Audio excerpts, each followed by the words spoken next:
আসসালামু আলাইকুম এভরিওয়ান, আমি স্বর্ণা ফ্লোরিডা থেকে। সকলের ভালো থাকার শুভকামনা নিয়ে শুরু করছি আমার আজকের ব্লগটি।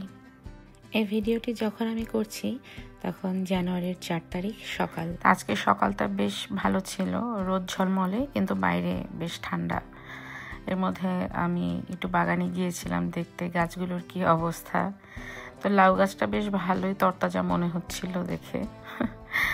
আর এ হচ্ছে মালপোয়া পিঠা বা তেলের পিঠা, যে যেটাই বলেন, আমার আজকে সকালের নাস্তা।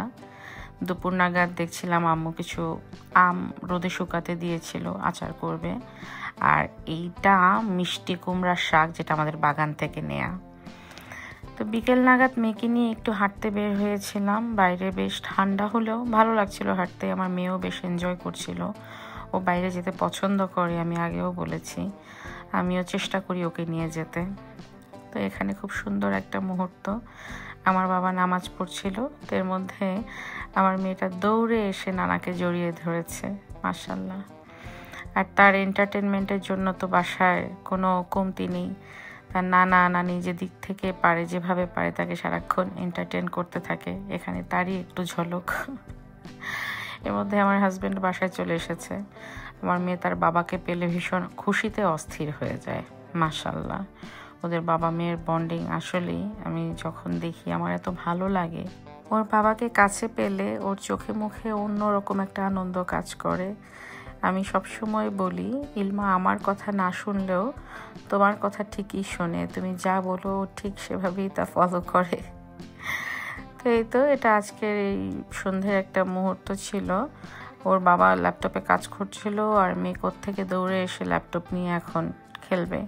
তার ল্যাপটপ নিয়ে খেলতেও ভালো লাগে, যে ল্যাপটপে কিছু একটা করা যায়। সব কিছুই মনে করে টাচ স্ক্রিন, তো এখানেও সে টাচ স্ক্রিনেই কিছু একটা করার চেষ্টা করছে।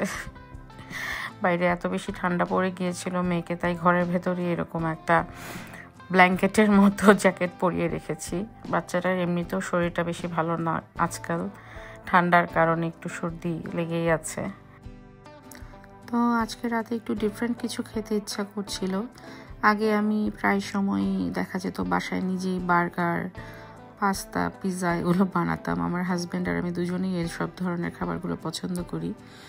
কিন্তু মেয়ে হওয়ার পর আর স্পেশালি আমার মা এখানে আসার পর আমি আসলে এত বেশি অলস হয়ে গেছি, আমার কিছুই করতে ইচ্ছা করে না। তারপরেও মাঝে মধ্যে চেষ্টা করি।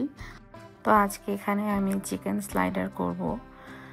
কিছুদিন আগে আমি স্যামস ক্লাব থেকে হাওয়াইয়ান ব্রেড কিনে নিয়ে এসেছিলাম, তো ভাবলাম ব্রেডটাও কাজে লাগানো যাক।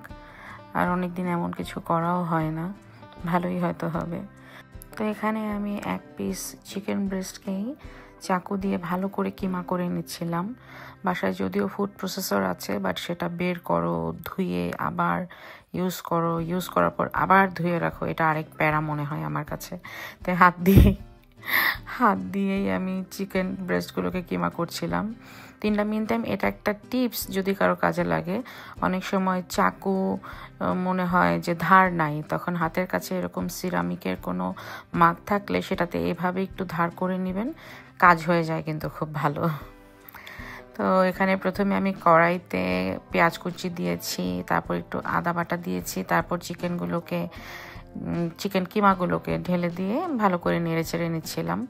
স্পেসিফিক কোনো মশলা নাই, মনের মাধুরী মিশিয়ে যা মন চেয়েছে সব মশলা দিয়েছি। এখানে আমি হলুদ, রসুন, মরিচ গুঁড়া, ধনে গুঁড়া, আর সাথে মনে হয় তান্দুরি চিকেনের যে একটা মশলা ছিল বাসায়, সেটাও দিয়ে দিয়েছি। এরপর আমি ব্রেডটাকে মাঝখান দিয়ে কেটে নিয়ে বেশ ভালো পরিমাণে মায়োনিজ মাখিয়ে নিচ্ছিলাম। যদিও এগুলো বলতে গেলে খুব একটা হেলদি না, বাট খেতে খুব মজা লাগে, কি করব। আমি বেশ বেশি পরিমাণে মায়োনিজ দিয়েছি। এরপর চিকেনের যে কিমাটা রান্না করলাম সেটাও দিয়ে দিয়েছি ওপরে। ঠান্ডা করে নিতে হবে আগে, হ্যাঁ। তো এরপর দিয়ে দিয়েছি বেশ ভালো পরিমাণে চিজ, হ্যান্ডফুল পরিমাণ বলতে হবে চিজ, আই লাভ চিজ। তো এই তো, এসব যখন দেওয়া শেষ, এরপর আমি উপরে যে হাফ যে ব্রেডটা ছিল সেটা খুব সুন্দর করে উপরে বিছিয়ে দিলাম। এরপর আমি এর উপরে গার্লিক বাটার স্প্রেড ব্রাশ করে দিচ্ছিলাম। আমি এটা ওয়ালমার্ট থেকে কিনে নিয়ে এসেছিলাম বেশ কিছুদিন আগে। বাট চাইলে বাসায় থাকা গার্লিক আর বাটার একসাথে মিশিয়ে নিয়ে সেটাও ব্রাশ করে দেওয়া যায়, কিংবা শুধুমাত্র ডিমও ব্রাশ করে দেওয়া যায়। এটা তেমন ইম্পর্টেন্ট কোনো পার্ট না, এটা শুধু দেখতে সুন্দর লাগে, ইট স্মেলস গুড গার্লিকের জন্য। এরপর আমি এটাকে 355 ডিগ্রি ফারেনহাইটে 15 মিনিটের জন্য ওভেনে বেক হতে দিয়ে দিয়েছিলাম। অ্যান্ড আমার খাবার রেডি বাই দিস টাইম। তো এখন আমি গরম গরম চিকেন স্লাইডার ওভেন থেকে বের করছিলাম, দেখে আমার নিজের কাছে খুব ভালো লাগছিল প্রথমেই।